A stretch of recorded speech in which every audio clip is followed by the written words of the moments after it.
I'll always remember the summer of 2022. It was a big deal in Dallas, Texas when Sebastian Angus was promoted to senior national consultant. A couple thousand people attended these conferences in Dallas, and Sebastian's up there telling us, his journey and stuff like that. It was really awesome. So first off, what exactly is a promotion to senior national consultant? Let's just start with that. 12 years ago, Sebastian starts off as an individual sales rep. This is where everybody begins. And over 12 years, he assembled a team of 30 plus owners scattered all throughout the country that generate over $15 million in annual revenue. So wow, so in 12 years, just multiply. Yes, that's what happened with Sebastian Angus. And so he got some major kudos. It was a great party, great celebration. I think we'll always remember, that the nightclub scenes at Lit in Dallas, Texas. So many of you are nodding as you're watching this video yeah, I was there at Lit. And so what's not so seen, however, was the night before we gave the microphone to Wanis Naguib, and we said, hey, Wanis, you were there from day one on this journey. You were there before Sebastian even started. You conducted his first round interview. What was on his mind? What was it like for him as a new rep in your office? Give us your perspective on things. And this was a great video. Sebastian told me after, that speech just really brought him to tears and brought back some great memories. When he talks about what he learned from Sebastian, how he spoke things into existence, and they happened. He spoke of Sebastian's resilience. He spoke of his fierce loyalty. So congratulations again, Sebastian. Congratulations, Wanis. I think we can all glean a ton from this video. I hope you guys enjoy. I've had the benefit of seeing Sebastian from his first round interview all the way through this week, a promotion as senior national consultant, which is exciting for a bunch of reasons. And I want to share some things that I love about Sebastian. I love that he's a visionary. When he came into the business and when he came into the first interview, he saw the math instantly. I think we were about 20 minutes into the interview, and he kind of leaned forward in his chair and tilted his head forward like this. If anybody knows Sebastian, you know the look. And he put his hand on the table like this and said, "Wait a second. If this is how you say it is, I'm going to kill it. I'm going to be promoted in 3 months. I'll get promoted out in 6." And for the owners in the room, you certainly hear stuff like that, right? And so, but there was something about the look in his eye that made me step back and say, let's see what this guy's got. He never saw the first step, obviously starting in the field like everyone, as a sacrifice. I remember he came to visit the office after we promoted him out. He had just opened up with a lot of intensity, had promoted an assistant manager within, I think, 90 days, promoted an outside deal within 6 months. And somebody asked him something about, hey, so how did you know that the sacrifice of driving 70 miles each way to work, spending all that time, again, we were doing, do we do nighttime atmosphere anywhere anymore? Does anybody know what nighttime atmosphere is? We used to come back to the office after the field. And so, let's try not to say that. But he was spending 12 to 14 hours away from his 6-month-old and his beautiful wife, driving 70 miles each way, working 6 days a week, on commission only. And, the question was, how did you know that the sacrifice was going to be worth it? And he outright rejected the premise of the question.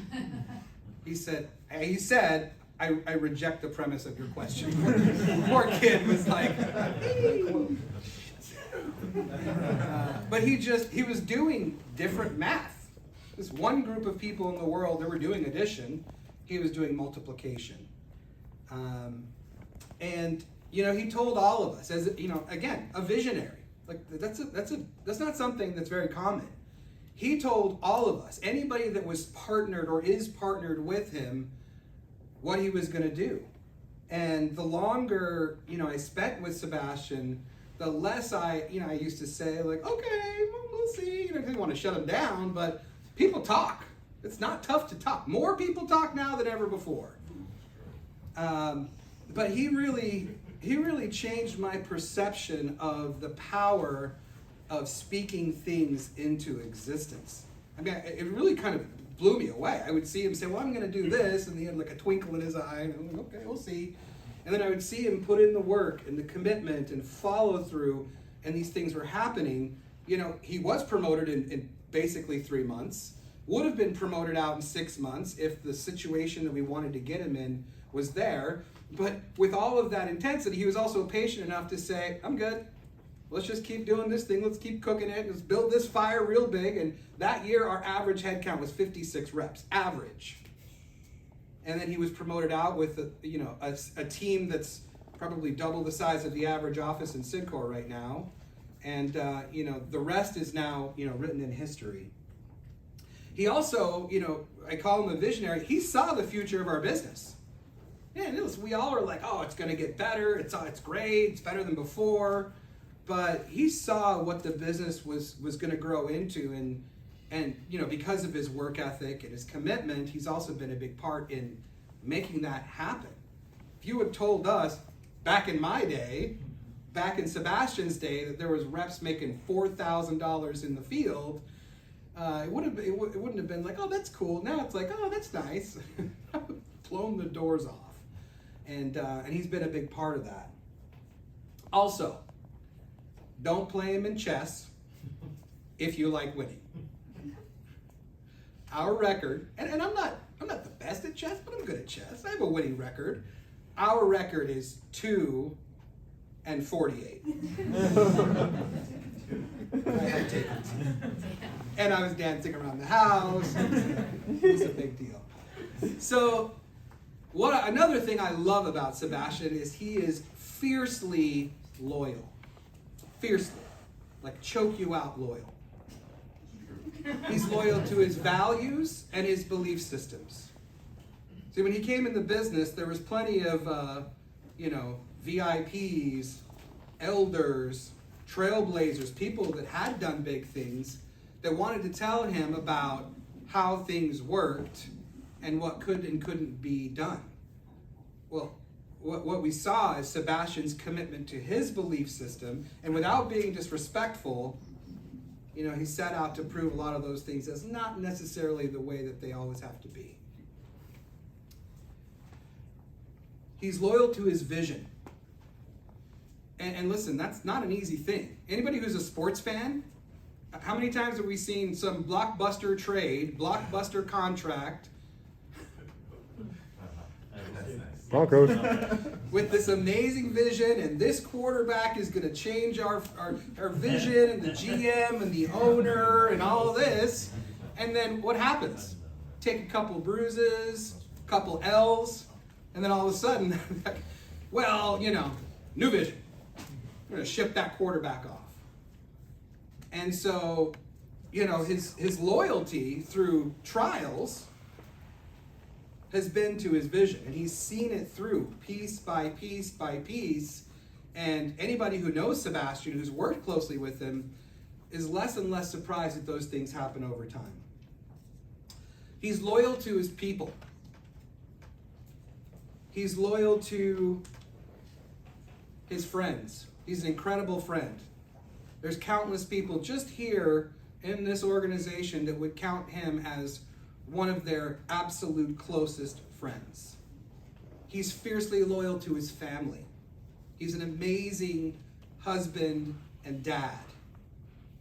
And he's fiercely loyal to his partners.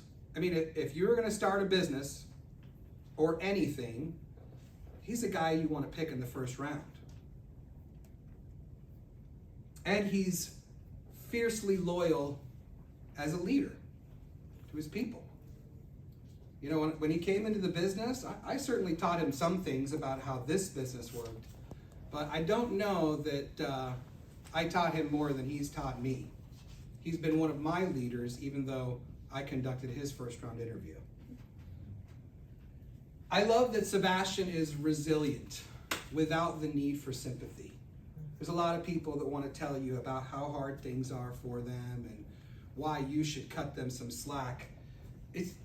most people have no idea about any trials or tribulations that Sebastian has had. He doesn't talk about it. He's not looking for your sympathy.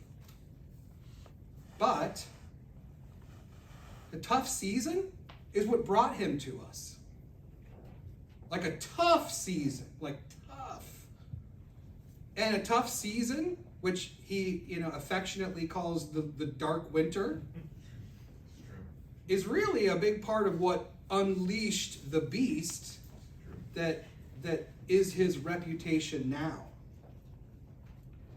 And at first he was kind of considered and even outright called a unicorn. I think directly unicorn, with radical ideas. But now he's the tip of the spear, taking our movement to the next level so that we can change the world.